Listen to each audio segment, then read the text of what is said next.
Today we're going to unbox the Saramonic Smartmixer audio and video solution for mobile phones and of course cameras. We're going to do that next. So I have mixers for my cameras, but not this small, and I'm hoping that a smaller form factor will, of course, be less stuff to carry in my bag, and so very more useful. And the idea of this is not as much for the mobile device, even though I'll have the option for the mobile device, but more for my cameras. And I got a couple lav mics, corded lav mics, one of them I'm using right now. Let's unbox it and see what we're getting. So we're going to start by opening this up. I already broke the seal, so to speak. And in here we've got some foam. We'll lift that foam. We got the warranty and all that other stuff. So this is basically what you're getting with the Saramonic dual mic, camera mic systems. This is the main piece right here. We'll pull it right out. So basically the Saramonic is right here, and what it is, we have a little LCD display, we've got a volume, we've got, it looks like a phantom power switch, a 48 volt phantom power. We can use the monitor to record or play. Interesting. On one side here, looks like we have a headphone jack and a phone jack, which will go to your mobile device or camera for that matter. So it's basically an extra jack. On the back we have the battery compartment. We'll push that down, open that up. Looks like a standard 9-volt battery. And it just places right in, so no cord out there, so that's pretty cool. And of course the little battery pull-out area. Over here, this is one of the reasons why I wanted to get this. This is a mini XLR, and in here there's supposed to be a mini XLR to XLR connection, so I can actually hook this up to a regular microphone. And then on top we have the two inputs, the main camera input microphones 1 and 2, which I'll also be putting the lav mics into. Is kind of a little tripod handle, not a stabilizer by any means, but something to hold this, because when you do have something like this, you do shake a little bit less, so that's pretty cool. And of course the unit that it will fit into is right here, and as you can see it's multi-phone. On the bottom here, as you can see, as I turn that, it's starting to raise up, so when I put a mobile device in here I can clamp it down proper. We have a screw here, so we can put this here, or we could put this here, or we could put this here. What I call loose shoes on both the microphone and this clamp, which means there's no screw to hold these down. So if you have another device, you'd have to have a screw such as this one to kind of tighten it down. And you can get these, all this stuff you can find on Amazon easy. Small microphones, which are meant to go on top here. So you'd basically be plugging it in like this. And what's cool about this is you can set this up to get something in front of you or behind you, or if you're doing an interview, you can do it like this. So I could actually put that lav mic here and then hook it up to the subject, and I could be behind the camera and I could ask questions and go from there.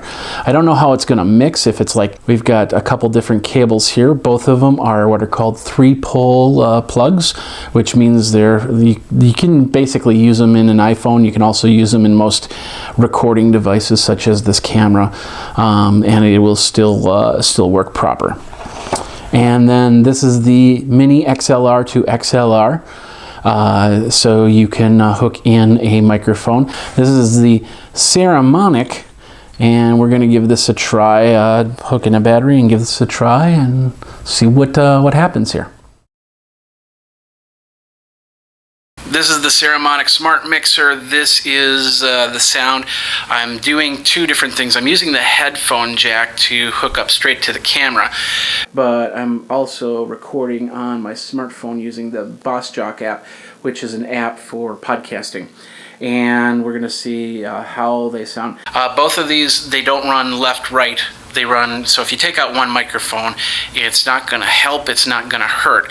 The only time that this will really probably come into play is if you have somebody on this side of the microphone as opposed to this side. You can then turn it. Volume control, which we have set pretty low. As we're bringing up the sound, we can go like that, and you get a little bit more. So basically, I can have this either hooked up to a device such as a phone or a tablet to do the recording, while the camera just gets an overall shot. Or I can get, and these are extra, I just bought some simple lav microphones that I can hook up. So this is now from the lav. I'll unplug this. Now this is just straight up lav microphone. Going from there, and the other two microphones are pretty much on the table. I also have the ability to hook up any type of wireless system or a cable for a regular microphone, like my long neck EV microphone, and go from there. If I just wanted to do this through the phone, I would use the headphone jack to monitor what this is, what's recording here, and then turn around and put it in the camera. But I'm doing straight from the camera right now to test this out. Let's flip it to the phone. This is the audio that you're hearing from the phone. Unprocessed, we're not going to do any post compression or anything like that. I'm going to do a test on the battery, see how long it'll go. 9-volt battery. I'm guessing hopefully an hour. That is a key component. To give you a good idea, this is what happens if I record straight from a camera. I've got this room bounce in my living area, and of course I still have the Boss Jock recording going. There is no type of attenuation or anything, it's just this little dial right here. So I could probably hook it up to my wireless system if I wanted to get a more crunched sound. But for the most part, in a pinch for something I'm doing in the streets of Austin, this is going to be perfect. So thanks a lot for watching. Jeffrey Powers here with Geekazine, Think Magazine, Put Into Geek. We'll see you next time. Till then, you guys, geek out. One more quick check. This is the unit completely, as you can see. It's not a stabilizer by any means, but it helps with the stabilization. And you can set this up in multiple ways. I have this set up in landscape mode, as you can see with the video. I'm gonna pop the video right there. But I've got one voice, and in the phone, if I do this, this is the left channel, this is the right channel.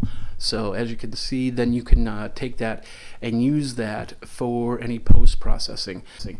But when I bring it back a little bit and put myself in frame, and I have a special lens for that, I can do a little bit, being able to record back and forth. And we can actually use this just like a regular microphone. Instead of doing video, we can record audio, like I said, with that program. So you don't have to bring the microphone back and forth. It kind of feels like a microphone when I do this. Something like this lavalier mic will work perfect. Watch. So now I have a lavalier mic on me. So if I tap on this, you hear this side getting bumped, but not this side. So we can have a little bit better conversation. Simple setup rig, pretty cool.